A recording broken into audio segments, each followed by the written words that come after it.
પણ પરિવર્તિની સંસારે મૃતક કોવા ન જાયતે. સજ્જનો પરિવર્તન એ સંસારનો નિયમ છે. એમાં કોઈ આજે છે એ કાલે નહીં હોય, કાલે હતું એ આજે નહીં હોય. 10 મિનિટ પહેલા શરીર હતું એ 10 મિનિટ પછી બદલાશે. પરિવર્તન સંસારનો નિયમ છે. ચાલો હવે આ બાજુથી થોડો આ બાજુ આવું. ભાઈઓના કપડા બદલાણા પછી ધીમે ધીમે બહેનો માતાઓના કપડા બદલાણા. આપણો ભારતીય પરંપરાનો વેશ બહેનો માટે કયો છે?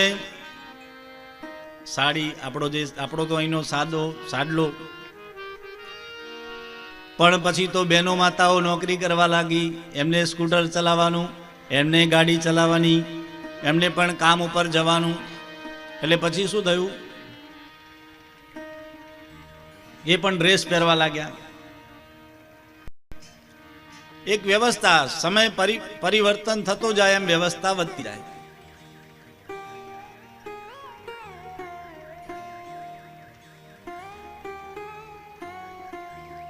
પણ વસ્ત્ર કેવા હોય? મર્યાદા વાળા. આપણે ત્યાં એક મર્યાદા છે. મેં એવું સાંભળેલું, આપણા વિક્રમભાઈ મહારાજ રૈયાવાળા, એમની કથા એકવાર હું સાંભળતો હતો ને એમણે એક વાત શબ્દ સરસ કહ્યો કે બનાસકાંઠાની અંદર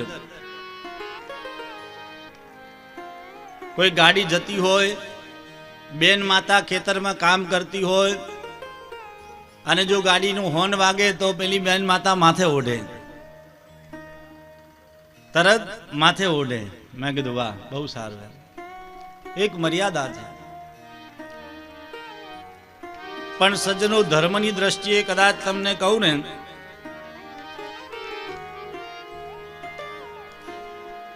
તો આપણે આ લાજનો રિવાજ કેવી રીતના આવ્યો, કોને કેવી રીતના આવ્યો, મારું અનુમાન તમને કહું છું.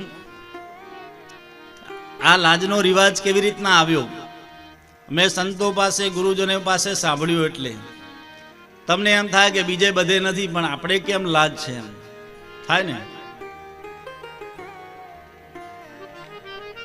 ઘણા અન્ય સમાજોમાં લાજની રિવાજ નથી, આપણે છે હજી.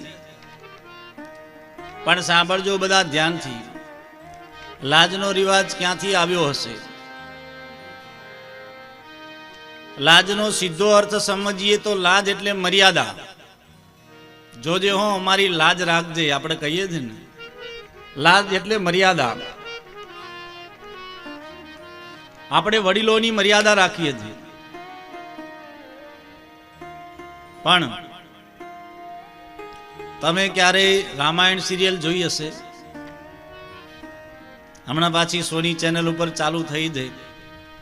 અને કોરોનામાં તો આપણે બધાએ રામાયણ જોઈ. અમે તો નાના હતા ત્યારે જોઈ, તમે બધાએ જોઈ હશે. તમે ક્યારે જોયું કે સીતા માતાએ દશરથ રાજાની લાજ કાઢી હોય? મહાભારત જોયું, એમાં દ્રૌપદીએ ક્યારે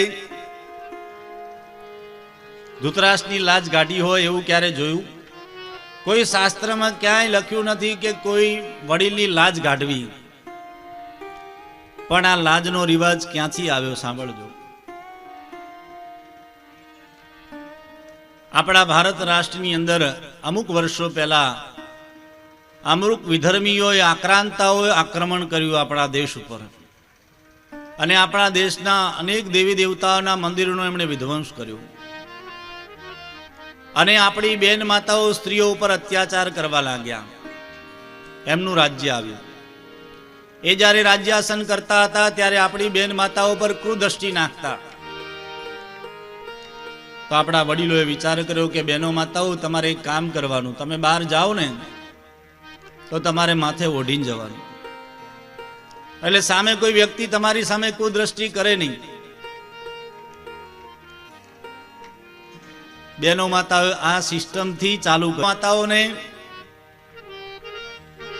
એવું થાય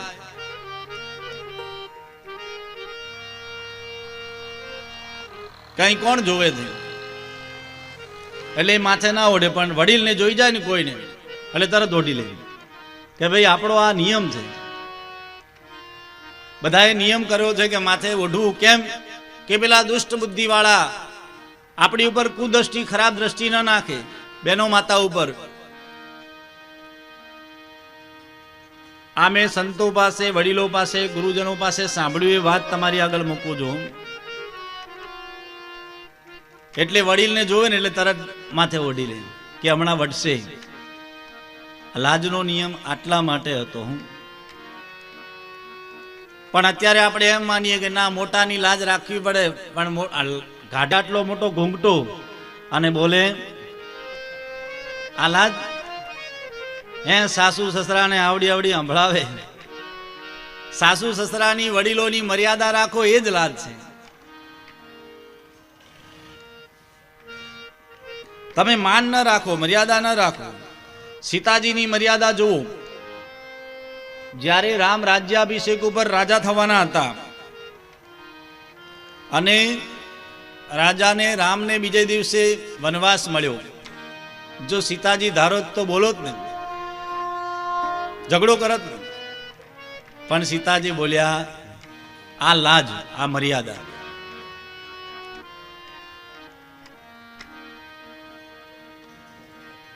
પ્રહલાદજી અવધૂત કહે છે, પ્રહલાદ સાંભળો.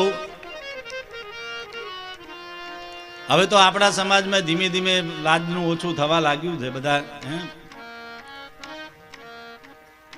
મને હમણાં આશ્ચર્ય થયું હતું. આમાં સુરાણા ગામમાં જ્યારે પ્રતિષ્ઠા થઈ તો બહુ અદ્ભુત થઈ. અમારા સરપંચ સાહેબ હમણાં આવ્યા હતા, સ્વાગત રહ્યા દેવચંદબા. હા, પ્રતિષ્ઠા થઈ એ વખતે એક એવો માહોલ થયો હતો અને દિવ્યમાં ભગવતી સાક્ષાત અને સરસ થયો. આ બધા જાણો છો.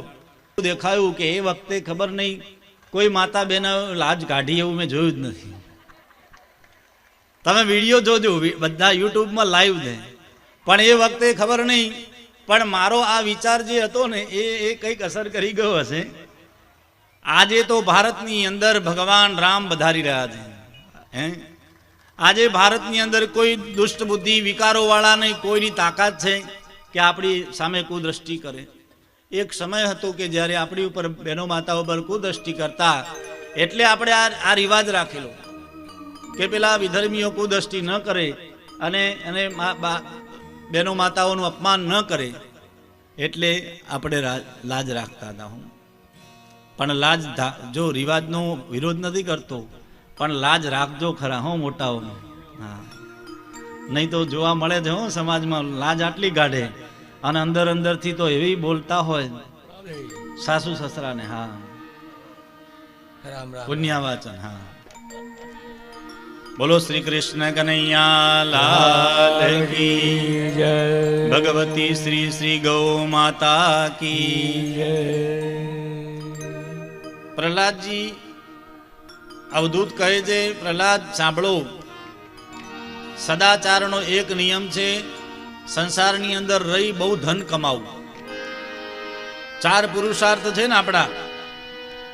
આપણે બધા લગ્નના 4 ફેરા કરીએ, લગ્ન કરીએ ત્યારે 4 ફેરા ફરવામાં આવે. એક ધર્મનો, અર્થનો, કામનો અને મોક્ષનો.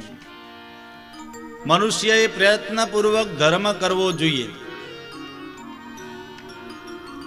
ધર્મ કોઈ પણ રીતે ધર્મ કરવો જોઈએ. અને